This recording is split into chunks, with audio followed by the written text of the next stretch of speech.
अवगत न्यारो, अवगत न्यारो, अवगत तागत बिरला जाने रे, तागत बिरला जाने रे, माया रूप शब्द आगटनी, माया रूप शब्द आगटनी, ताकू बहुत बखाने रे, ताकू बहुत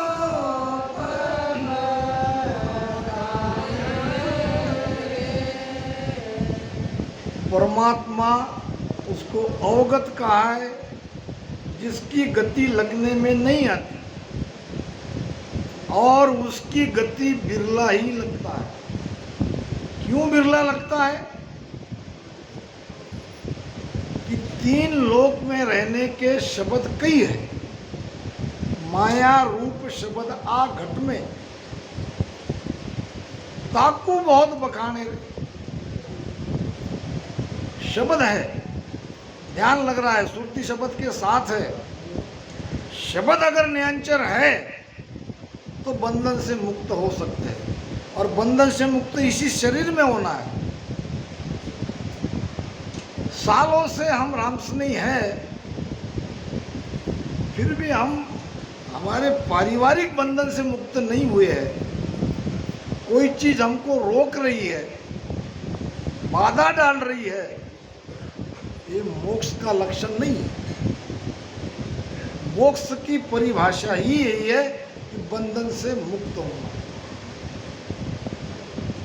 पराभक्ति पढ़ो, सत्स्वरूप आनंद पद पढ़ो, महाराज का जो हाई लेवल का ज्ञान है उस पर चर्चा करो। क्या बता रहे हैं महाराज? जहां बैठा वहां उसकी दुनिया, जहां बैठा वो घर, जो मिला वो खा लिया, सुरती अखंड लगी है वो उस परम आनंद में, और कोई फिक्र ही नहीं है, कोई चिंता ही नहीं है। बादशाह सिकंदर हिंदुस्तान में आया और फौज फाटा जमा करके और नए देश से युद्ध करने के लिए रास्ते से निकला। कई देश जीत चुका था। रास्ते में समंदर के रेत में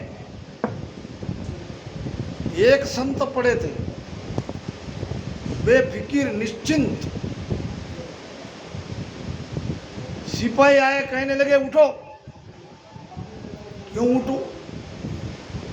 बादशाह सिकंदर आ रहे हैं, यहीं से जाने वाले हैं, और आपके जैसे उनके सामने दिखने नहीं चाहिए।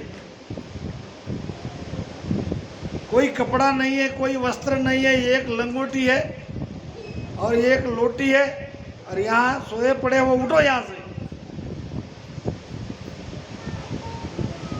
संत नट गए, तकरार करने लगे, मैं क्यों उठूं? वो बादशाह आ रहे, वो बादशाह आ रहे तो मैं बादशाह का बादशाह हूँ, बड़ा वो कि मैं। अब इतने में बादशाह सिकंदर आ गए। सुना उनने कि महाराज जी मुझे ये बताओ, आप कहीं से भी राजा भी नहीं दिख रहे, नंग धड़ंग, एक लंगोटी एक लोटी, इसके सिवा आपके पास कुछ नहीं है। तो तुम बताओ, तुम कैसे बादशाह हो? तो देखो मेरे सिर पे ताज है, इतनी फौज फाटा है, इतने लोग मेरे आगे पीछे है।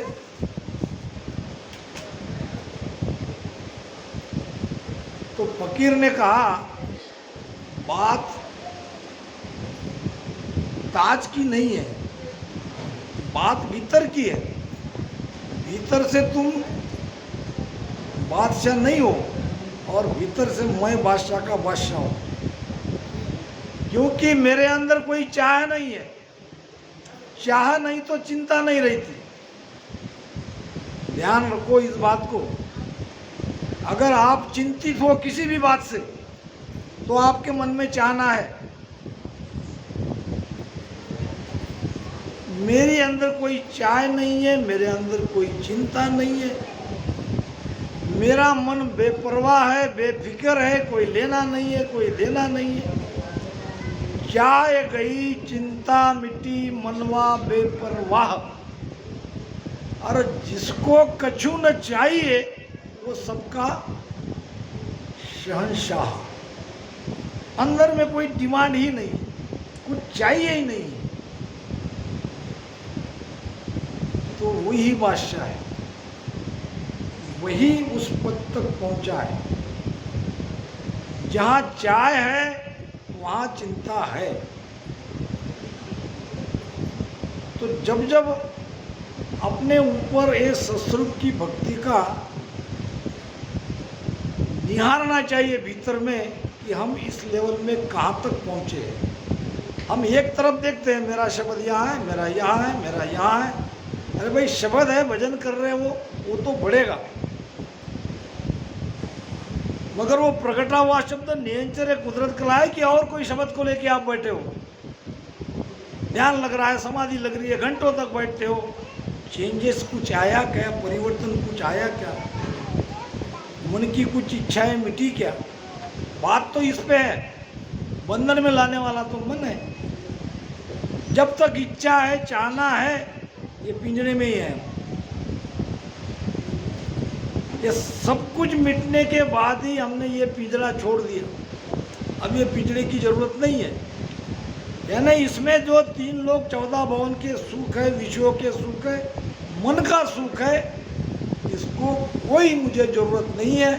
मैंने स्वेच्छा से त्याग दिया, वैराग आ गया मुझे इन सब चीज़ों से। वो है मोक्ष की अनुभूति। तो फिर बादशाह ने कहा कि ठीक है, मैं तुम्हारी ये बात मान लेता हूँ, फिर भी ये नहीं सिद्ध होता कि तुम बादशाह के बादशाह हो। फिर संत ने कहा, आप मुझे ये बताओ, आप जा कहाँ रहे हो? उसने कहा, मैं बादशाह सिकंदर हूँ, जगत सारा संसार जीतने के लिए मैं युद्ध कर रहा हूँ। कई देशों के मैंने जीत चुका है, कई देशों को मैंने जीत लिया है, बाकी बचे हैं उनको भी अब जीत लूँगा और संपूर्ण जगत में मेरी सत्ता रहेगी। मैं जो कहूँगा वही होगा और ये मैं होना चाहता हूँ। फिर संत ने कहा, मान लो आपने सारे देश जीत लिए, आप बादशाह बन गए, सारी दुनिया में आपका ही राज चलेगा, मान लिया। आगे आगे तो बात रही थी ना, आगे तुम्हारे जैसे निश्चिंत होकर मैं भी सोऊंगा ऐसी जमीन में। तो संत ने कहा, वो तो मैं अभी सोया हूँ, तुम तो ये सब करने के बाद सोओगे। अब क्या पता तुमको तब नींद आएगी कि नहीं आएगी। इतने सारे लोगों को मारोगे, उसका कर्म तुम्हारे सिर पे लगेगा, वो कर्म तुमको चैन से सोने देगा कि नहीं देगा, ये भी कोई गारंटी नहीं। जो तुम इतना सारा अनगिनत लोगों को मारने के बाद, लूटने के बाद मेरे जैसे बनना चाहते हो, वो तो मैं अभी हूँ, तो तुम बड़े कि मैं बड़े? हाथ जोड़ दिए, नीचे उतर के, बात आपकी सही है। कबीर साहब कहते हैं, मन लागो मेरो यार फकीर में। थोड़ा सा 1 मिनट आपका लूँगा, इधर से समय के लिए कहा गया।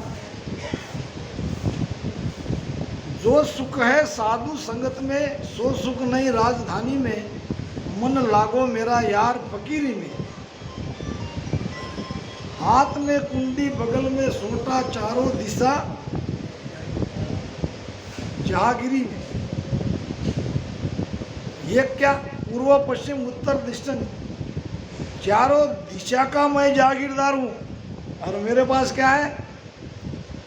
हाथ में सोटा, बगल में कुंडी, है कुछ नहीं, और मैं इजारदार, मैं जागीरदार। क्यों कह रहे? जागीरदार वो होते ही कुछ भी नहीं रहने के बाद सारी संपदा का वो स्वामी हो जाता है। एक मन को जीतने से, मन के विषय को जीतने से, ये हमारी भक्ति है। ये यहाँ चुन चुन हो रहा है, वहाँ चुन चुन हो रहा है, यहाँ हो रहा है, वो हो रहा है, ये इतने सब नहीं चलेगा। हकीकत में आप क्या थे, क्या बने, और वो चीज़ आप में आई क्या? भगवान गौतम बुद्ध के पास एक व्यक्ति आया, उसके ऊपर थूक दिया। शाल थी या दो वस्त्र थे, उससे ऐसे पोंछ लिया। उस व्यक्ति ने कहा, आपको गुस्सा नहीं आया? भाई क्या हुआ, क्यों गुस्सा है? नहीं नहीं मैंने आपके ऊपर थूका, आपको तो क्रोध आना चाहिए। भाई क्यों आए? वो चीज़ ही मेरे पास नहीं है। मेरे पास तो खाली प्रेम, करुणा, दया, इतनी बात है,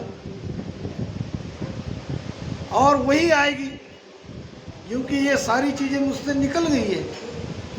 बचता यही है, बचता है आनंद, बचती है करुणा, बचती है दया। यह है सत्स्वरूप आनंद पद में जाने की जीते जी निशानी, यह है उसका लक्षण। तो जब बादशाह को उस फकीर ने कहा कि तुम सारा झमेला करने के बाद मेरे जैसा होगे, और मैं तो अभी वैसा हूँ, तो इन्हीं शब्दों के साथ मानी महाराज को यहीं पे विराम देता हूँ। राम राम सा। सद्गुरु सुखराम जी।